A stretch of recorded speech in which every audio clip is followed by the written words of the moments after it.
चलिए कुछ एग्जांपल है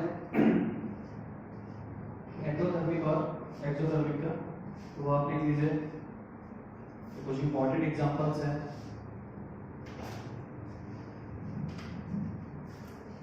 इधर वाले जो हैं आपके एंडोथर्मिक एरो इंडिकेट कर रही है, एंडोथर्मिक के 7 एग्जांपल्स हैं, वो 7 एग्जांपल एक्सोथर्मिक के। ठीक है, फोटोसिंथेसिस इसमें सबसे इंपॉर्टेंट होता है, ये सब आपने बायो में पढ़ा होगा और यहाँ पे भी आप देख रहे हो, यानी इनके जस्ट रिवर्स एक्सोथर्मिक हो जाएंगे और ये सारे एंडोथर्मिक। आप जल्दी से नोट कर दो।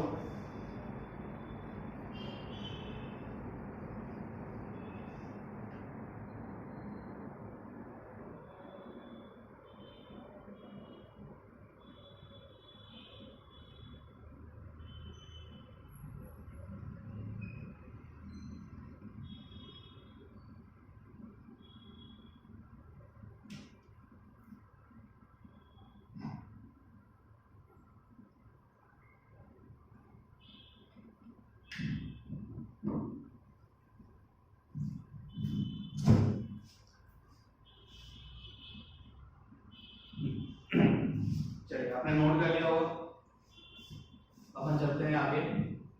सारे एग्जांपल्स देखो। Melting of cube, ice cube है, उसको मेल्ट करना है। मेल्ट करने के लिए अपन को क्या करेंगे, एनर्जी लगेगी ना, अब हीट होगे तभी तो मेल्ट होगा। Making ice cube, ice cube बनाना है तो आपको क्या करना पड़ेगा, एनर्जी रिलीज करनी पड़ेगी। इवेपोरेशन ऑफ वाटर, पानी को इवेपोरेट करना है, एनर्जी देनी पड़ेगी। Condensation of rain from water vapour, water vapour है उसको मतलब आपको क्या करना है, पानी में कन्वर्ट करना, वाटर में कन्वर्ट करना, तो वो क्या करेगी, एनर्जी रिलीज होगी। तो ये कुछ कॉमन से एग्जांपल है, आपको क्लियरली समझ में आ रहे होंगे एंडोथर्मिक और एक्सोथर्मिक। अब एक्सोथर्मिक का एक इंपॉर्टेंट एग्जांपल है, वो मैं आपको समझा देता, और उसके लिए एक सिंपल फॉर्म में मैं आपको एक फॉर्मूला दे दूंगा जिससे किसी भी टाइप की रिएक्शन बैलेंस हो जाएगी। ठीक है,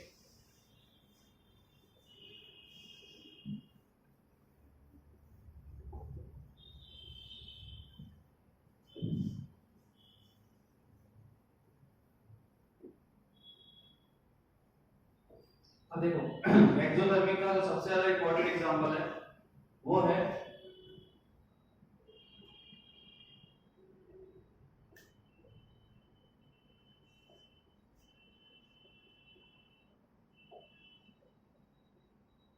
कंबशन ऑफ हाइड्रोकार्बन। कंबशन होता है हाइड्रोकार्बन से किसी भी सब्सटेंस को O2 की प्रेजेंस से बर्न करना, कंबशन कहलाता है। हाइड्रोकार्बन क्या होता है, तो इसको मैं डिटेल में आपको कार्बन एंड कंपाउंड से पढ़ाऊंगा, यहाँ पे सिर्फ ये जान लो हाइड्रोकार्बन क्या होता है। तो हाइड्रोकार्बन को डिफाइन किया गया है एक इजी वे में, that those organic substance which contains carbon and hydrogen both are known as hydrocarbon। यानी इनके पास दो ही टाइप के एलिमेंट होते हैं, एक होता है हाइड्रोजन एंड दूसरे होते हैं कार्बन। तो इनके नाम से ही सजेस्ट हो जाता है, हाइड्रो मतलब हाइड्रोजन, कार्बन मतलब कार्बन। हाइड्रोकार्बन मतलब those organic substance which contains hydrogen as well as carbon। अब इसका एग्जांपल अगर अपन ले तो पहले मैं आपको एक जनरल फॉर्मूला दे देता हूं, उस जनरल फॉर्मूले को आप हमेशा यूज करना, आपको एक बैलेंस रिएक्शन मिल जाएगी। जनरल फॉर्मूला क्या है, CxHy plus x plus y by 4 O2 gives xCO2 plus y by 2 H2।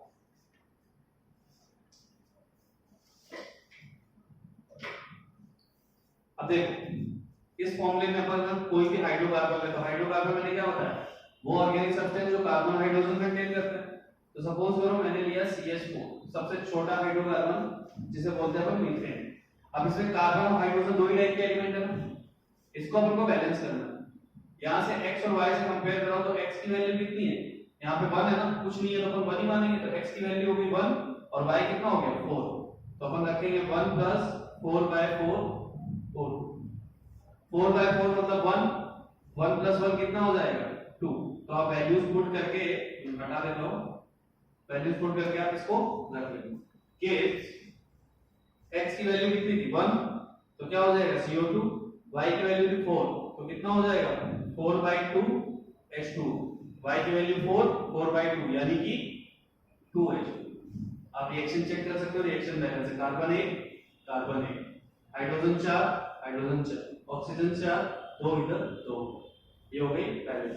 तो ये जनरल फॉर्मूला आप यूज करके किसी भी हाइड्रोकार्बन रिएक्शन को बैलेंस कर सकते हो, ठीक है। तो आपने जनरल फॉर्मूला तो लिख ही लिया होगा, ये रिएक्शन भी लिख लिया होगा। मैं इस पे 2-4 एग्जांपल करवा देता ताकि आपको कभी भी फ्यूचर में रिएक्शंस मिले तो आप इजीली बैलेंस कर लो।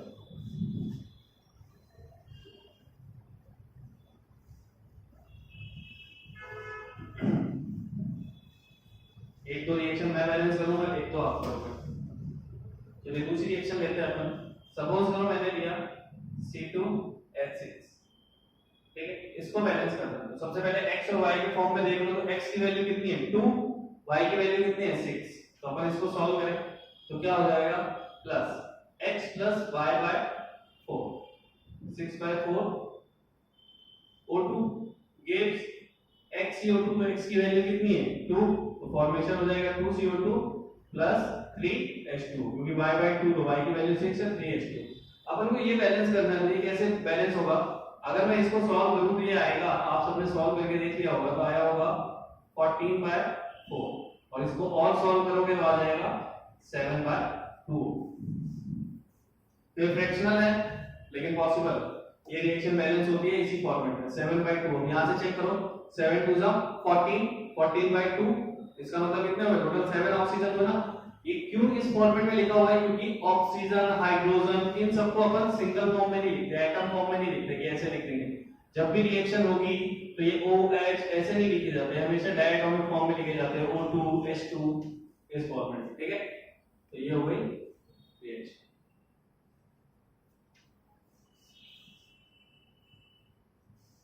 चलिए एक दो और बैलेंस करते हैं, एक और बैलेंस करता हूं मैं, फिर 2-3 आप लोग करेंगे, फिर इसके बाद अपन चलेंगे नेक्स्ट पार्ट पे।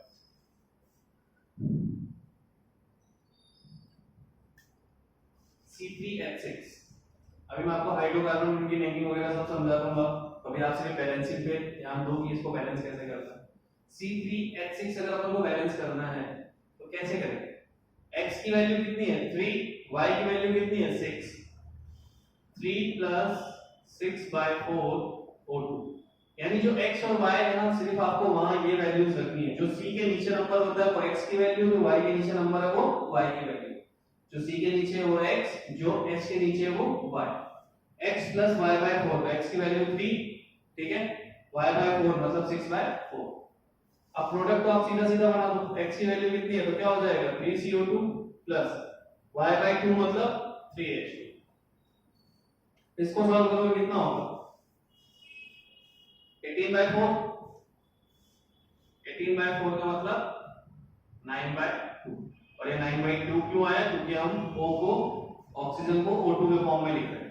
अगर O के फॉर्म में लिख सकते तो सिर्फ 9 होता था, लेकिन हम नहीं लिख सकते, इसलिए 9/2 O2। रिएक्शन बैलेंस करेंगे, 3 carbon 3 carbon, 6 hydrogen 6 hydrogen, oxygen कितने हैं 9 2 18, 18/2 इज इक्वल टू 9, 3 2 6, 3 9।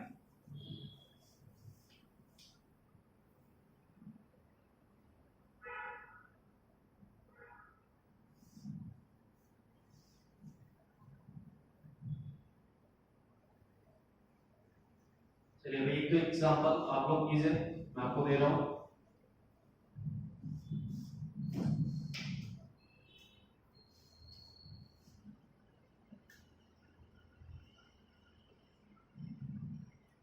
इसको आपको बैलेंस करना है,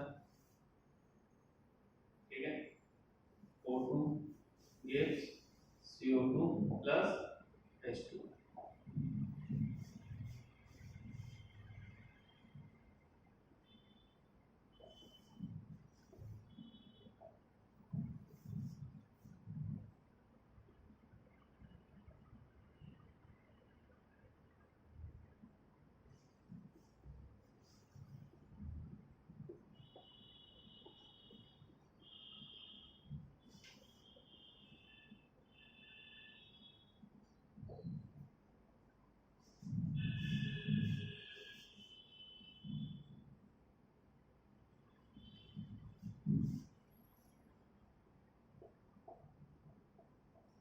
4 रिएक्शन है, फटाफट सब लोग बैलेंस करो, फिर मैं इसे बताता हूँ।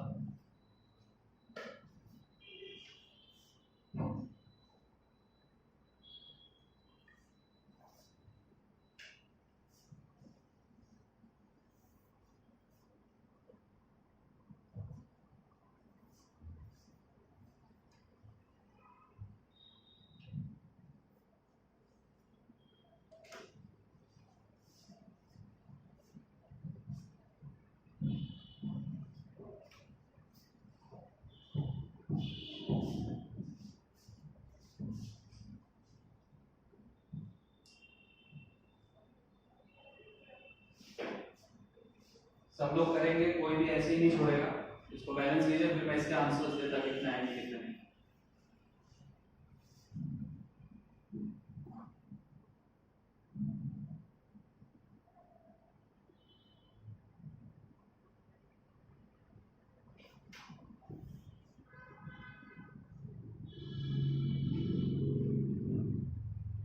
तो कंबशन रिएक्शन जो अपन देख रहे हैं सब एक्सोथर्मिक के एग्जांपल है।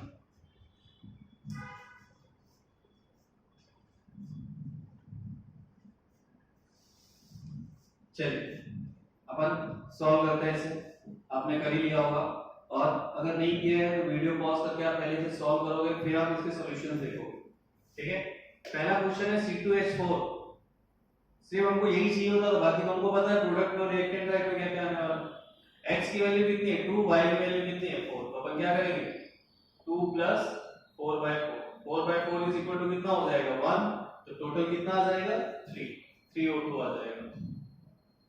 फिर सॉल्व करके आ गया होगा 3O2, ये कितना हो जाएगा 2CO2 + 2H2।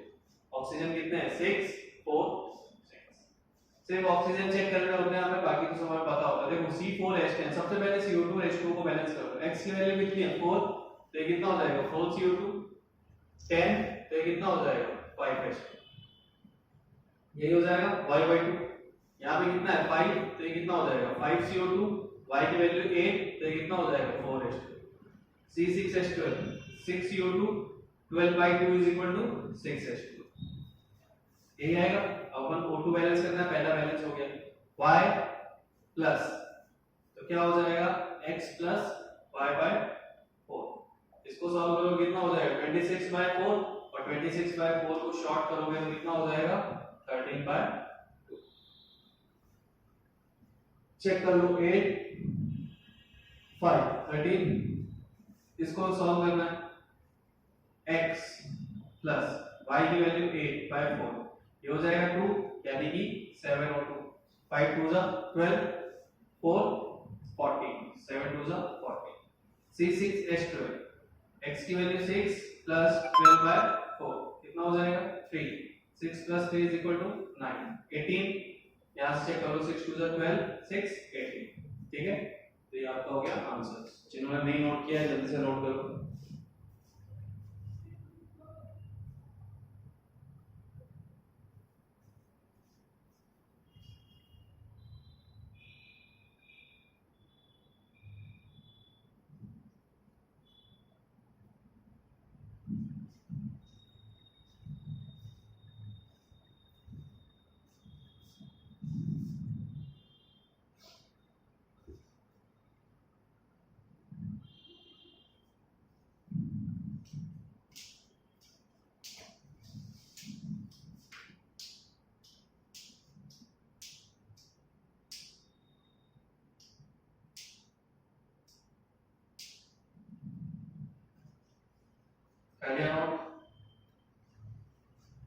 चलिए, तो ये अपने हो गए 4 टाइप कंप्लीट। अब एक पांचवा टाइप जो है उसे देखते हैं, फिर अपन चलेंगे रेडॉक्स रिएक्शन की तरफ। पांचवा टाइप जो अपना बचा हुआ है वो कौन सा बचा हुआ है डबल डिस्प्लेसमेंट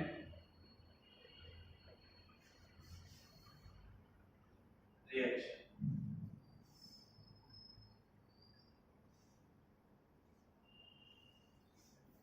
कौन सी रिएक्शन अपनी बची हुई है double displacement reaction. Double displacement reaction, अभी अपन ने डिस्प्लेसमेंट देखा था, वो हाईली रिएक्टिव लेस रिएक्टिव को डिस्प्लेस करा था, लेकिन इसमें ऐसा कुछ नहीं होता, इसमें हाईली रिएक्टिव लेस रिएक्टिव कुछ नहीं होता। इसी का दूसरा नाम मैंने लिखवाया था आयोनिक रिएक्शन। ठीक है, तो इस रिएक्शन को अगर अपन देखें तो आयनिक रिएक्शन क्या होता है, यानी इस रिएक्शन में सिर्फ आयंस इन्वॉल्व होते हैं जिनका एक्सचेंज होता है। ठीक है, तो डबल डिस्प्लेसमेंट रिएक्शन को अपन क्या बोलेंगे, this type of reaction involves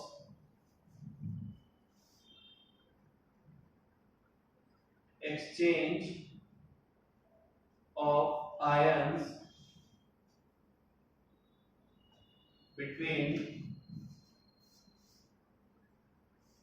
two ionic compounds.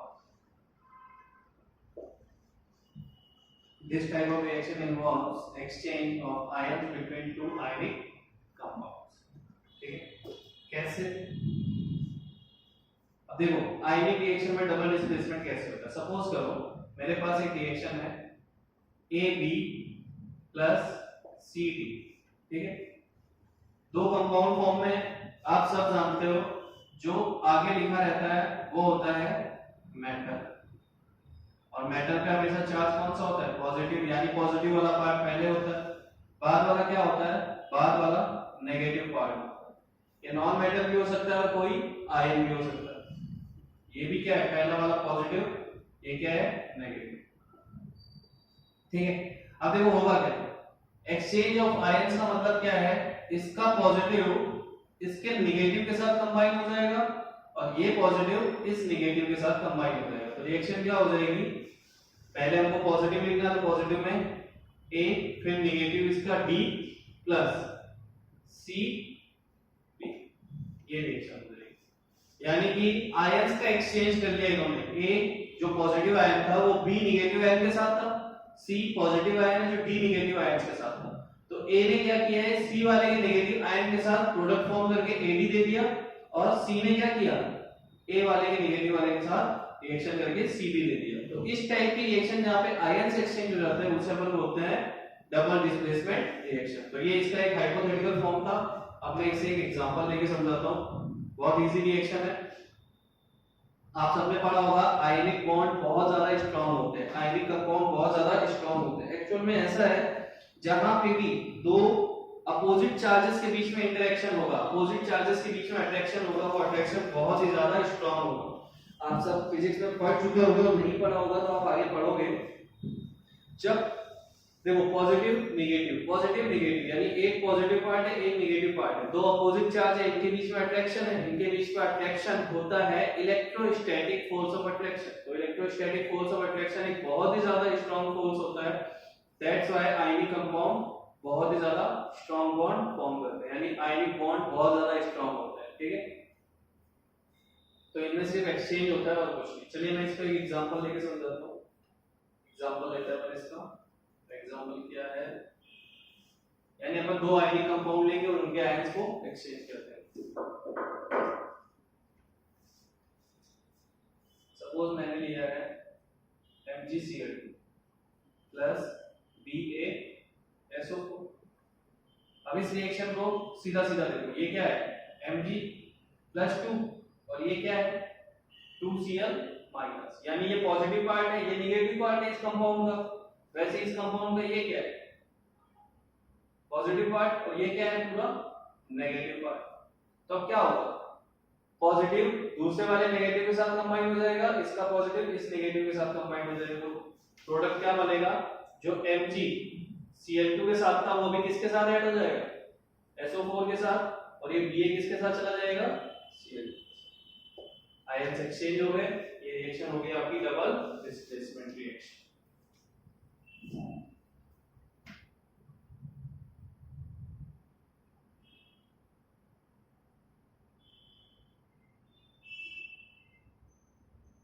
ठीक है,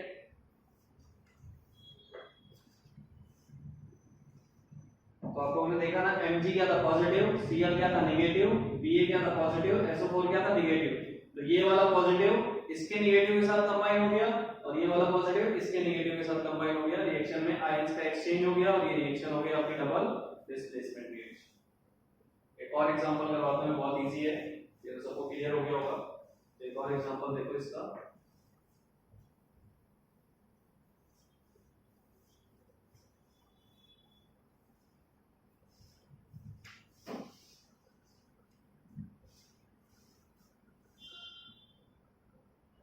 फिर से ले लेते हैं BaSO4 और इसकी रिएक्शन करवा देते हैं AlCl3। ठीक है, ये क्या है Ba+2, ये क्या है SO4-2, इसमें क्या है Al पॉजिटिव है 3Cl माइनस, एक्सचेंज हो जाएगा, Ba किसके साथ चला जाएगा Cl के साथ और Al किसके साथ चला जाएगा SO4 के साथ। लेकिन इस रिएक्शन में अपन को बैलेंसिंग बाद में करनी पड़ेगी, तो बैलेंसिंग वो उस रिएक्शन में क्या थे सबके चार्ज इक्वल थे, लेकिन इसमें ऐसा नहीं है, यहाँ +2 -2 यहाँ -1 +3 यानी सबके चार्जेस अलग है, तो इसको बैलेंस करने के लिए मैं बाद में आगे नंबर्स रिक्वायर्ड होंगे, लेकिन पहले हम कंपाउंड बनाना है। तो देखो BaCl के साथ मिलके क्या बनाता है BaCl2, अभी अपन ने ऊपर देखा था। ठीक है, और Al और SO4 की रिएक्शन कराएंगे तो क्या हो जाएगा, क्या फॉर्म होगा Al2SO4 का complex, barium sulphate plus aluminium chloride gives barium chloride plus aluminium sulphate. Reaction को बैलेंस करना है, Ba कितना है 1, यहाँ कितना है 1, बैलेंस है, SO4 कितना है 1, वहां कितना है 3, तो यहाँ क्या हो जाएगा 3 कर दो, तो इसलिए यहाँ क्या हो जाएगा 3 हो जाएगा। अब अपन चेक करते हैं, तो एल्यूमिनियम 2 तो यहाँ 2, अब रिएक्शन बैलेंस है 3 Ba SO4 3 है, यहाँ पे पूरे SO4 3 है, एल्यूमिनियम 2 है, यहाँ पे भी 2 है, और Cl 2 3 6, तो यहाँ पे कितने 3 2 6। ठीक है, तो ये था डबल डिस्प्लेसमेंट रिएक्शन और आयोनिक रिएक्शन। तो अपने ये सारे पार्ट्स हो गए, अब एक लास्ट पार्ट बचता है जिसे अपन बोलते हैं रेडॉक्स रिएक्शन। ठीक है, तो अपने सारे पार्ट्स कंप्लीट हो चुके हैं और अपना बचता है रेडॉक्स रिएक्शन। तो आई थॉट अभी तो टाइम कंप्लीट हो गया है, रेडॉक्स रिएक्शन थोड़ा सा बड़ा है, अपन इसे अगर डिफाइन करेंगे अच्छे से तो रेडॉक्स रिएक्शन पूरा एक चैप्टर है एक्चुअल में केमिस्ट्री में आप लोगों का 11th का, तो उसे मैं उसी डिटेल में आपको पढ़ाने वाला हूं। तो रेडॉक्स रिएक्शन अपन नेक्स्ट लेक्चर से स्टार्ट करेंगे। ठीक है, आप इन सारे रिएक्शंस को अच्छे से पढ़ो और आपकी जो एक्टिविटीज है उन एक्टिविटीज को देखो, एक्टिविटीज के डाउट आप मुझसे क्लासरूम पे पूछो, नहीं तो आप ग्रुप पे पूछो, उन एक्टिविटीज को अपन सॉल्व करेंगे। ठीक है, तो आपका आज होमवर्क क्या है, आप ये पूरा जितना मैंने बताया वो तो आप करोगे, इसके साथ साथ आपकी बुक की जो एक्टिविटीज है उन एक्टिविटीज को पढ़ोगे और जो भी डाउट्स है वो आप मेरे से पूछोगे। ठीक है, तो आपको ये सारी चीजें क्लियर हो गई होंगी, ये पांचों टाइप रिएक्शन के क्लियर हो गए होंगे, बहुत डिटेल में मैंने इनको एग्जांपल देके समझा दिया है, तो आप लोग इसे अच्छे से प्रिपेयर कर लेना। ये एकेडमिक लेवल पे है, आगे इसका ज्यादा यूज नहीं होता, लेकिन हाँ रिएक्शन के टाइप हमें पता होने चाहिए, कैसी रिएक्शंस होती है कैसी नहीं होती है। तो बेसिकली बच्चों आप लोग इसे अच्छे से ऑब्जर्व करना, ऐसा नहीं है कि एकेडमिक है तो मजाक में ले लिया, नहीं, एकेडमिक भी हमें अच्छे से करना है। फाउंडेशन अपन रेडॉक्स रिएक्शन को पूरा फाउंडेशन लेवल पे लेके जाएंगे, ऑक्सीडेशन स्टेट कैसे निकाली जाती है, कैसे पॉजिटिव चार्ज आया कैसे नेगेटिव चार्ज आ रहा है, किस पे कितना आएगा, कोई कंपाउंड फॉर्म में तो कितना ऑक्सीडेशन स्टेट लेके कंपाउंड बना के बैठा है, तो ये अपन नेक्स्ट लेक्चर में देखेंगे। तो ये सारी चीजें आप लोग नोट डाउन कर लो और अच्छे से पढ़ाई करो, और सबसे इंपॉर्टेंट चीज आप सब अपना अच्छे से ध्यान रखो। ठीक, थैंक यू।